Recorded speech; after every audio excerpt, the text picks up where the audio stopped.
Hello there, powerful creators and co-creators.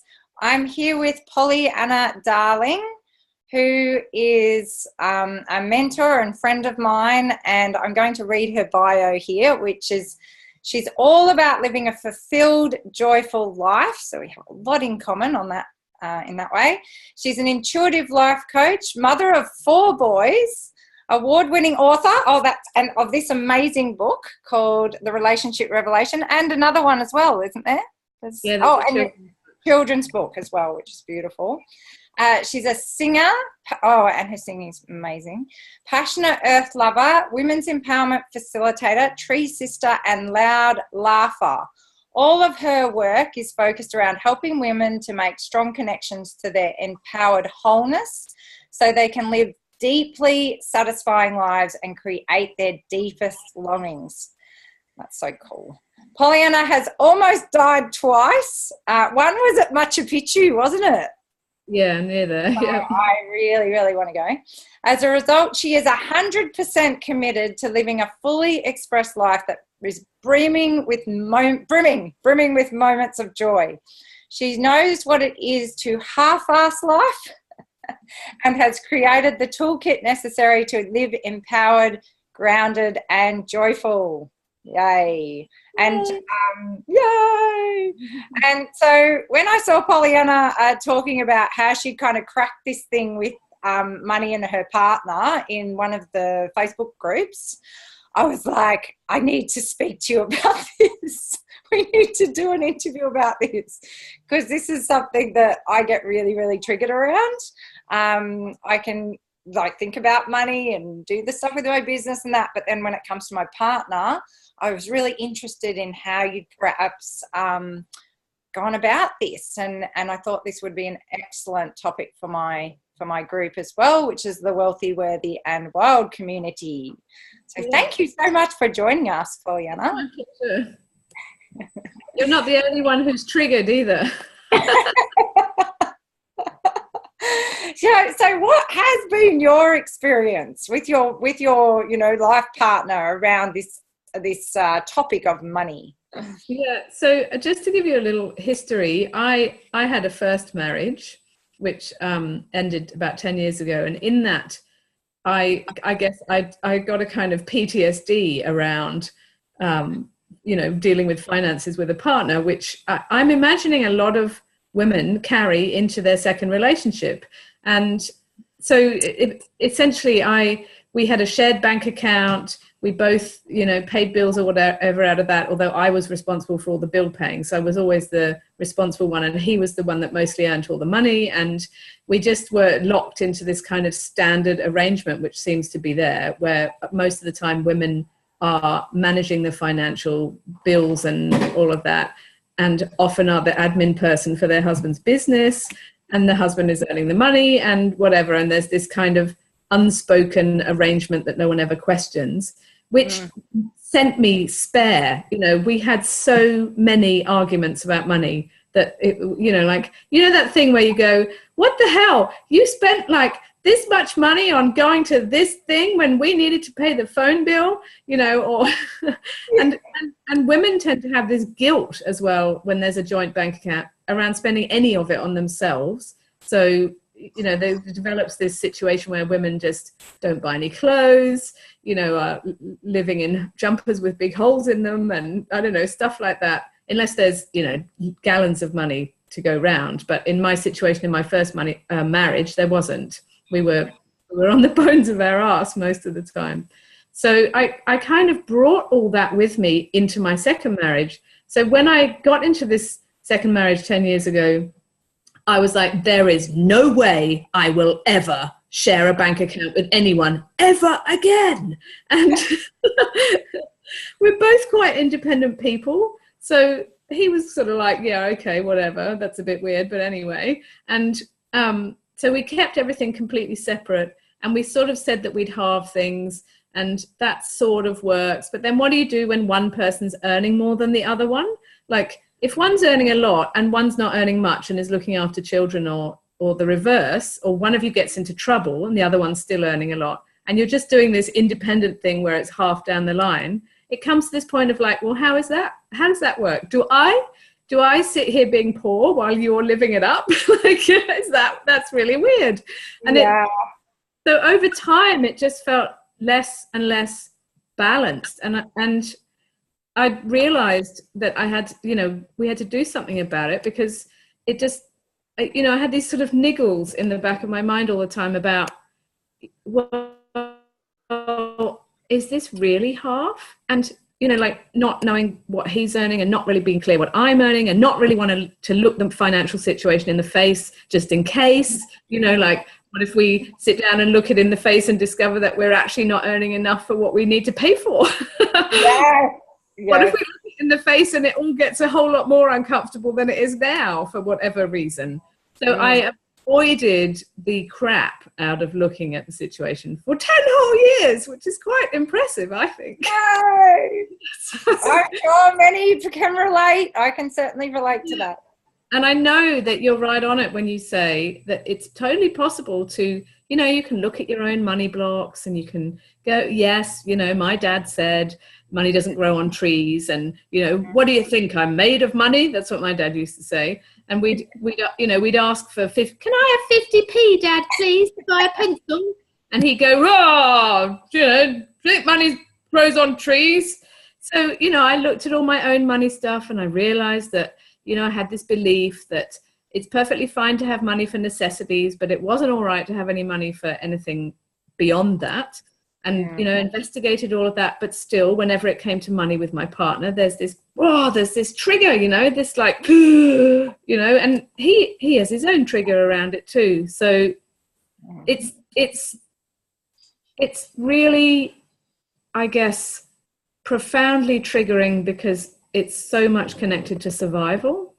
And yes. And partners are profoundly triggering, because because usually you choose someone whose egoic preoccupations or whose limited self preoccupations are a really complementary match for yours. So, whatever your stuff is will slot really nice. For setting it up like that, you must have a sense of humor. Well, I think we unconsciously just choose people like that. Oh, you're really gonna push my safety buttons, or you're really gonna push my domination buttons, or whatever it is. Yes. So these two massively triggering things: money, which is triggers all your survival stuff, and your partner, who triggers everything else. So those two things combined are like a recipe for total nightmares. Yeah. Exactly. Oh, exactly. So what do we do with this, Pollyanna? Well, there's a few things. The first thing is, yes, start with your own, what are your beliefs about money? What did you inherit about money? All that stuff. What are your own money blocks? And then looking at what is it that your partner actually triggers for you in terms of money. What are they, when you get into an argument with them about money, or even if all a lot of people have to do is think about talking to their partner about money, and instantly there's this like, there's this internal kind of, something's shutting down, something's contracting. You're already kind of strategizing how you'll begin, or thinking, oh God, we're going to have to do that thing again, and he's going to do this, and I'm going to do that, and it's so boring, and we won't get anywhere. But I think the thing to really do is to listen to your own body when you're thinking about money in relation to your partner, like before you even get into the conversation. So when I listened to my body, what was really obvious to me was that I was not comfortable about the situation as it stood.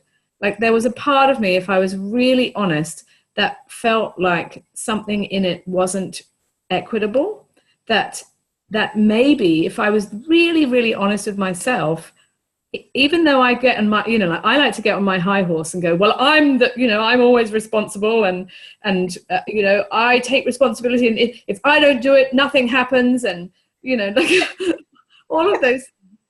And I had this little tiny voice inside that was going, I think that's not actually true. I think there's a possibility that you're not being really quite honest with yourself. And I was like, okay, that's confronting. I don't really want to look at that. But eventually I kind of went, all right, I'm going to look. Okay. And so we ended up, I ended up saying to my partner, I want to look at the finances. I don't feel like it's fair. I'm not sure if it's not fair to you or not fair to me, even though I had a slight feeling that I was being unfair to him. But I think we should look at it. And, you know, we got into some uncomfortable territory just in that conversation. It was uncomfortable. There's no way to change anything without getting really uncomfortable. But if you... Yes. But when you realize that it's all it is uncomfortableness, you know, that it's just that, like, oh, you know, I imagine that's what I always think that's what the caterpillar is doing inside the pupa. It's in there going, oh, you know, like, oh. You know, you have to go through that bit if you want something different. So if you can find a way to be in the discomfort without, you know, what most people do, especially in a conversation with the partner, is when that discomfort arises, is they either shut down, run away, or get on the attack. So, or any combination of that. And that will not get you through the discomfort. It'll just get you right back to, you know, square one where you always are in that, you know, whatever. You'll be back to like, oh God, the finances conversation with my partner. So you've got to watch that desire to either shut down, run away, or go on the attack, and just stay with how uncomfortable it is to have this conversation. So, and if you persist with that, you will actually get somewhere. You will find your way. You will squirm and writhe your way through to some different thing that happens. And you have to be on the alert for it. You know, you've got to listen for that thing that's happening where you go, hang on a minute, this isn't how we usually talk to each other about money. Or hang on a minute, I've never heard him say that before. Or wait a second, you know, something about this feels different. So, and that's when you know that, you know, change is coming, something is coming. And out of the two of you having that conversation, something will grow. And there's no point trying to work out what it is because it comes in its own time. But it's when you lean into that discomfort and you don't do your normal response, whatever it is, and you listen for the different thing, you know, like maybe he says something different, or something in you, maybe something in your body opens a little and you're like, oh, if you listen for that different thing, then you can find your way through to another way of being. And I would never say to anyone that there is a way, you know, that your finances should look this way, or you should be in relationship with money in this way, or you should be in relationship with your partner in that way, because it's always unique. And especially when there's two people and they both have a wholeness, you know, you're bringing, that's going to look a very different way for everybody. But in my own... yeah, definitely. In my own scenario, we managed to wrestle our way through to the idea that we should have a joint account. Not that we should have one joint account and that's it, because we're both really independent and I still would rather die than have everything in one pot.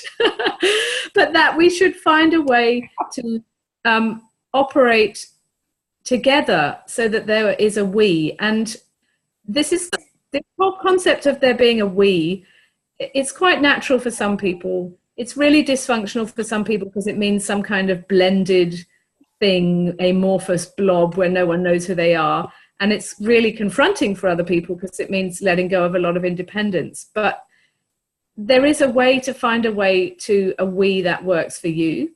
So the we that works for us is that we ended up deciding that we would look at the finances face on, work out how much we needed for the operation of our family and household, and then each contribute based on our income. So there was like a percentage based on income. And I'm telling you, it was confronting. It doesn't sound confronting. It's like, oh yeah, this sounds like something an accountant would tell you to do. But inside I was like, oh God, like just ridiculous writhing going on. And we stuck with it, which was really quite hard. And we went to the bank, and it was quite funny because when we went to the bank, we went to open an account, and usually it takes forever to open a freaking account. I don't know why it takes so long, but the lady did it really quickly. And then at the end, she said to us, "Happy banking." And no one's ever said that to me in my whole life. Happy banking.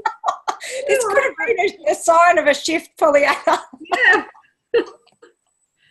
So what happened, that wasn't the end of the discomfort. I'm here to tell you that is not the end of the discomfort. We set the account up.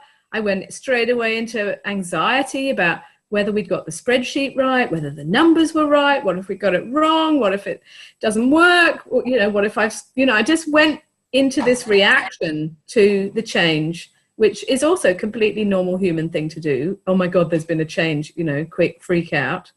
So more hanging out with discomfort.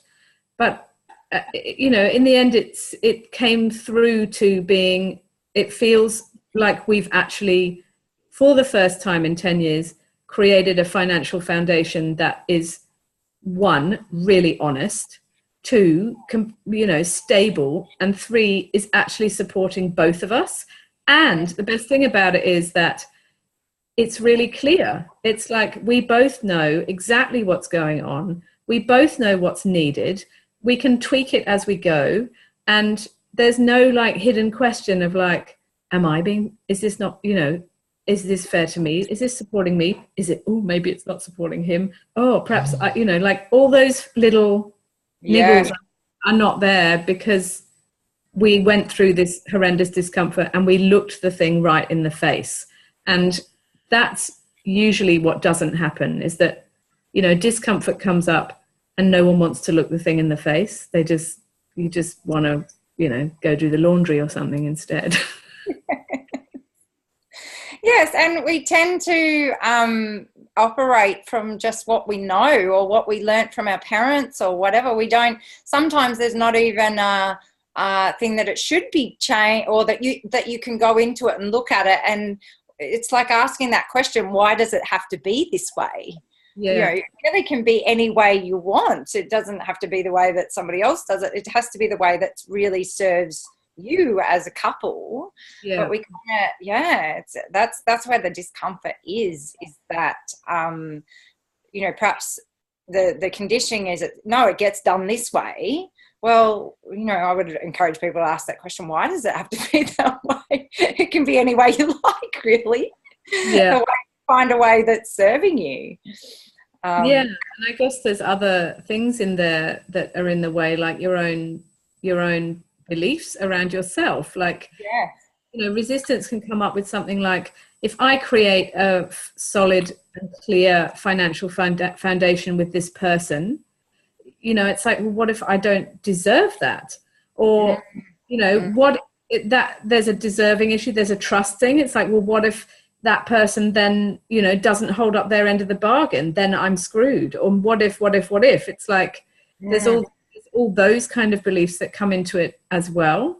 So, yes. it's so humans are so bizarre that we would rather muddle along in the mire of not knowing what's going on and just head stuck firmly in the sand, even if the same result happens over and over again, than go through this, really quite mild discomfort when you think about, thumb screws and having your toenails pulled out and stuff. Like, that's real discomfort, right? Yes, exactly. On the inside, it's not really that bad, in terms of the things that you could suffer from. It's like, I choose it over a lot of other discomforts. Yes, exactly. Yeah. So one of the things that really comes up for me is, this concept too of manifesting your life and manifesting the life that you want. And so, having joint goals as well, or like maybe perhaps not goals, but visions or things that so obviously they're going to be different in some areas and maybe the same. And so how do you kind of negotiate that kind of that kind of thing in your relationship, or manifesting the life you want.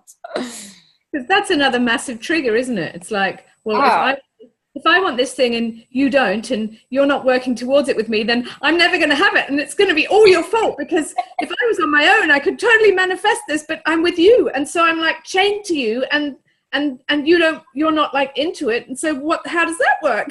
Like, yes, and sometimes like I have these big dreams, and I know that my husband probably isn't as into that kind of thing as what I am, so I think, oh, I'm going to have to go and do that by on my own. Yeah. And I often think, oh, but I really want him to be able to do this with me, so yeah, it brings up all sorts of triggers. Yeah, I think it's tricky, and I don't know that there's anyone that would be able to answer this, definitively, like, well, you need to do this, this, and this, and then you will not have that problem. However, I do have an example where I felt that I wasn't going to get support from my partner on this particular thing, and it actually, over time, is becoming more and more real. So I have this very big vision to create a place called Pachamama's Garden, which will be like a sanctuary for flowering trees and shrubs from all around the world, and bees and birds, and an earth lover's paradise, basically. And I really want to create it before I die. And to do that requires, one, a piece of land, which is a large manifestation, and two, substantial sums of money and a whole lot of effort, and even the actual business of setting it up once we had all the land and everything is, it takes more than one person. And I was delivered this vision while I was in Peru, it was like a whole thing that just went chunk into my head as it was. And I came back and I said, I was really excited. I've got this thing and I'm going to create it, and it'd be really awesome for you because you can do cooking, which you love, and you can be outside, which you love, and blah, blah, blah, blah, And of course he kind of went, oh, the kind of response you would have if someone comes home and tells you they've got this great vision for you to join in with that you've had no part in creating. And as soon as he had that response, I instantly went straight to the reaction of, oh, that means I can't have what I want, right? But so I have had to sit with that for 2.5 years now, and nothing happened, and nothing happened, and nothing happened. But I have never lost faith in creating that vision, and I didn't know how to move forward with it without his support. And it's not that he was unsupportive, but he just wasn't not in. And somehow, just by holding my vision and not trying to convince him what a great idea it would be, which I think is generally not, it's generally not great, because if you're trying to convince somebody they should join in your vision, then you're coming from a kind of diminished place within yourself, and people know that, and they're not going to be in. So I just held on to that vision. I haven't let it go, even though the child in me is going, you're never going to get this because he doesn't really want it, and how can you do it without him, blah. So whilst kind of comforting that part of myself, like, it's all right. We've actually recently started taking action towards that. So somehow he's on board with it now. How does that happen? I don't know, but I think having faith in your vision and also being really, really, really clear what really matters to you, so that you filter out the stuff that's just like, oh, I'd really like that. Oh, wouldn't that be great? And you're actually in, I really, really want to create this thing, that you're in your belly, and you're in your feet, and you're in what really matters to you. And that those are the things you hold on to, rather than, whatever whimsy or thing comes through as being something, oh, yeah, I want that. The same way people go, yeah, I want the iPhone 7, I want the iPhone 19. Yeah, get me that. That is not a belly felt desire. That's just a, it's like response almost. Yeah. It's like, oh, shiny thing, I want that. So those are not the things to hold on to, because really they don't actually matter. What matters is what deeply, deeply matters to you. And you know it because you can feel it in your belly, and you can feel it in your heart, and you can feel it in your voice when you talk about it. You know, it's like, that really matters to me. And if you can hold on to those things lightly, not so you're crushing the life out of them, then somehow over time things start reorganizing themselves to support you in that, in ways that you couldn't have imagined. That's beautiful, so beautiful. And I so agree. It's when you can speak from that place in your heart, and from that place in your belly, and it is from that deep longing for that vision, and it's trust. It really is trust, isn't it? So, and it's holding on to that trust that will manifest. And then I suppose it's almost a letting go of, well, if your partner's going to come in with you, then great. If not, then it'll manifest in some way. It's just knowing that, and trusting that it will manifest in some way. Yeah, it's really about trusting your own life, and about trusting those deeper things that matter to you. And it does somehow reorganize things. It's like, you know, that trust in your life, and that trust in your belly and heart, and what really matters. It, you know, like I have this vision in my head right now of atoms reorganizing themselves around that trust. Yeah. And I think, I mean, when you're with a partner and you feel like that partner is you're trusting that they're going to be a part of your life in however way that's supposed to pan out, I suppose, as well. So it may not be in the way, it could be in a even better way than you even imagined. Usually, in my experience, that's what happens if you can kind of let go and not hang on to the how of that, or be in control of the how that's going to happen, kind of thing. So or try to manipulate them into into getting on board with you, which never works. Even if it looks like it's worked, somewhere at some deeper level it really hasn't. Yeah, well, it's when you're the one being told, yo, you know, do wouldn't you love to do this with me? And it's kind of like, no, not really. You know, that's when you realize how it works the other way as well. Yeah. It's funny, there's a guy called John Gottman who is a relationship researcher, and I heard him say something a while back that struck me as being so profound, which was that he'd been working with this couple and they weren't getting anywhere, and they wanted to stop working with him. And he told them that he got them to have a conversation about something, and then he said to them he could see why they weren't, you know, the therapy wasn't working. And it was because they hadn't decided that the other person was their journey in life. And it struck me as being a completely profound concept to consider. You know, in this kind of culture we live in, where everyone is an individual, to actually stop and go, you are my journey in life. You know, you're with this person day in, day out. You are perhaps sharing financial arrangements. You know, you possibly have children together. You're doing all the normal boring stuff with them, like sleeping and eating and, you know, all of that, and, you know, complaining about why they don't pick the towel up off the bathroom floor, those things. And yet we want to try and pretend that person isn't your journey in life. And there's something profound about looking at your partner and going, okay, you are my journey in life, which doesn't make you blended with them or, you know, into one amorphous blob. It just changes the way that you view who they are and the place they have in your life to a point where you can trust that your things that you want to create in life, you know, can come about with this person there. Yeah, that's beautiful. That's wonderful, isn't it? What I want to hear the end. What happened when he told them that? Well, he sent them away, and he thought that they would probably break up, you know, because they were at such a point with themselves. And they actually came back to see him 6 weeks later, and they'd taken to heart what he'd said, and they'd just radically changed how they were with each other, and they were working on, you know, trying to build a different foundation for themselves. So they stayed together. Just through that one thing, just through that one statement, this person is my journey in life.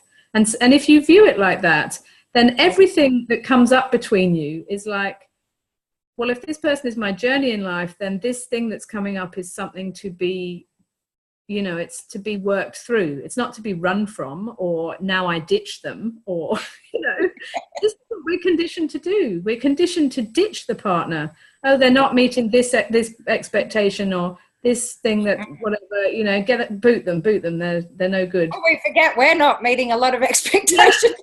Exactly. We tend to push that aside. Exactly. Yeah.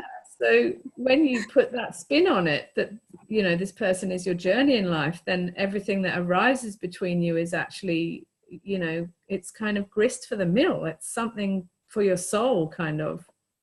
Oh, that's really wonderful. Love that.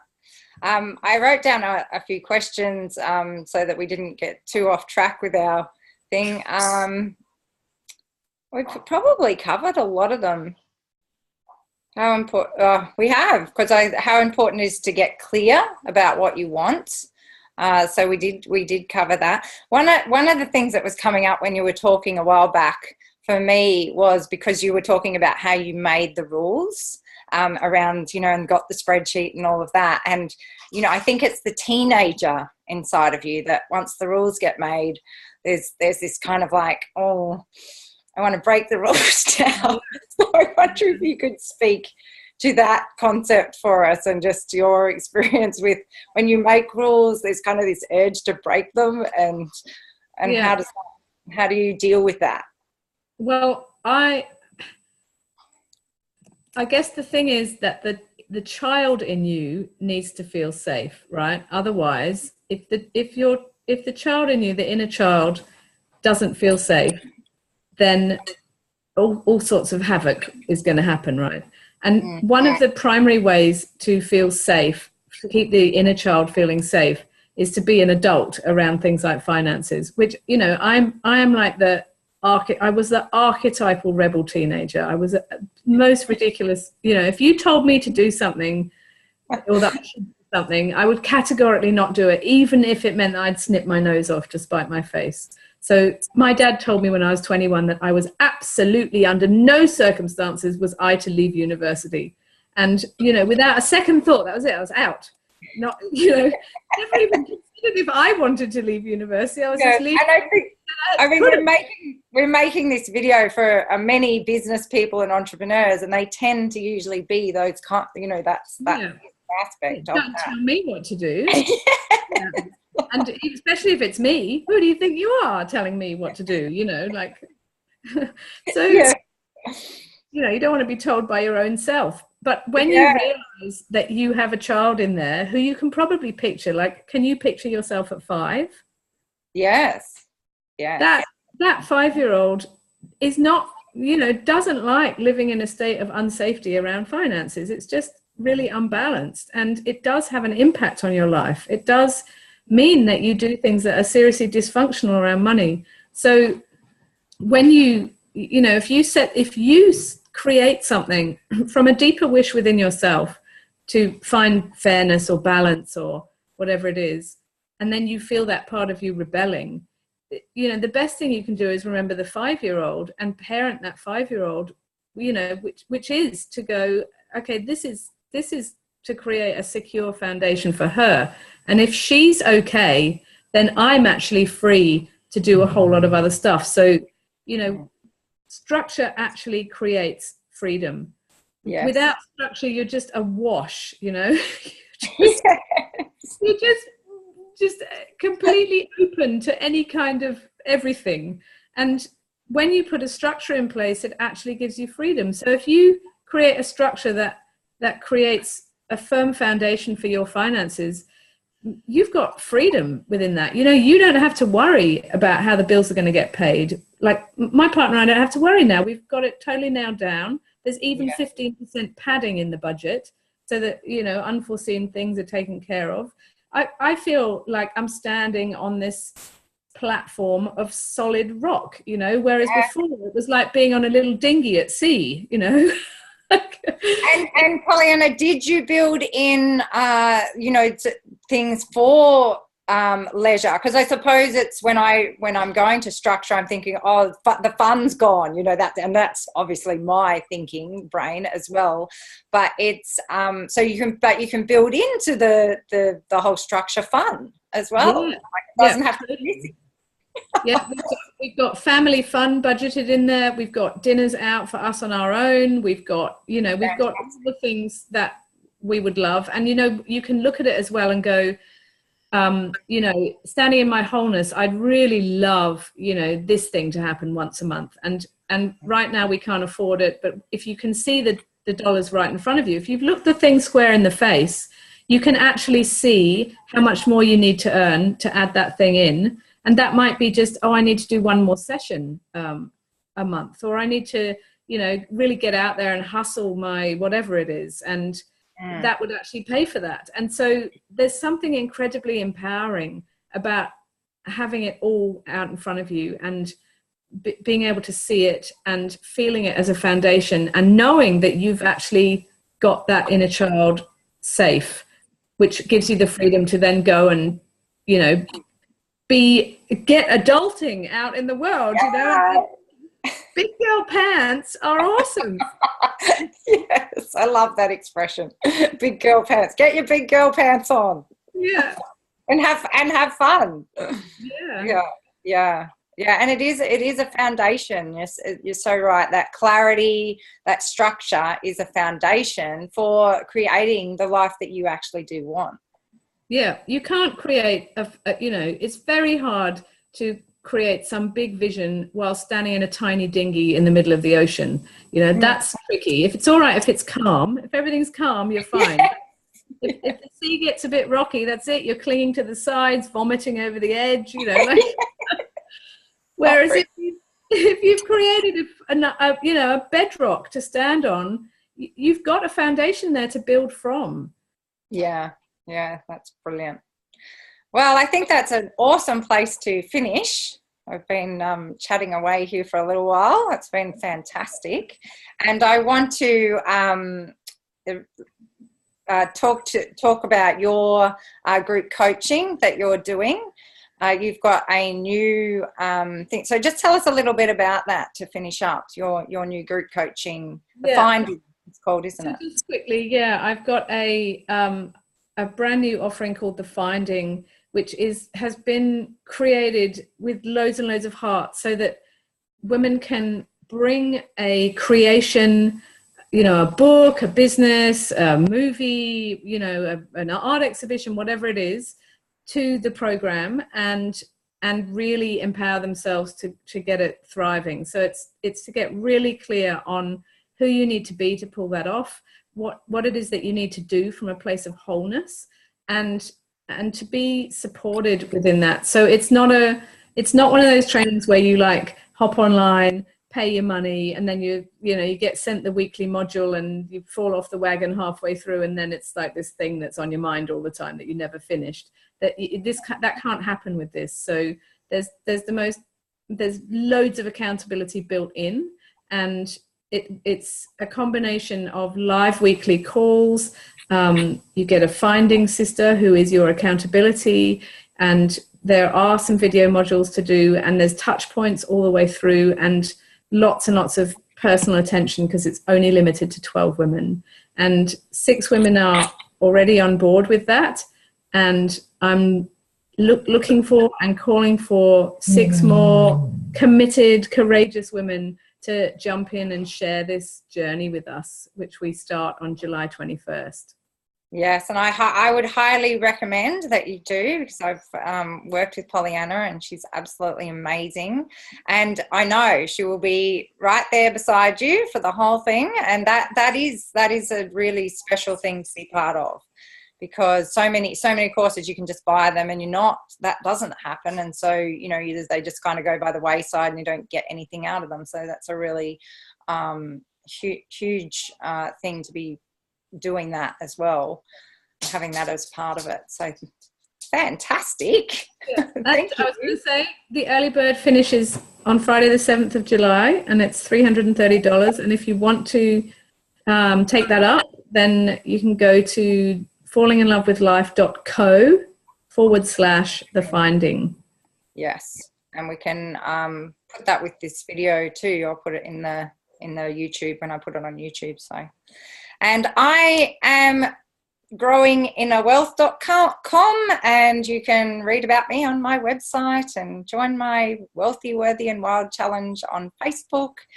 And we have lots of inspiring conversations like this and all sorts of other stuff that we get into. So thank you so much for that brilliant conversation and insight into this whole topic of money and partners, and it was fantastic.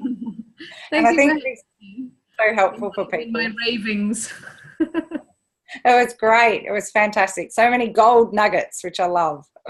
So thank you so much, and we'll say goodbye to everybody. Yeah, bye. Thank you for joining us.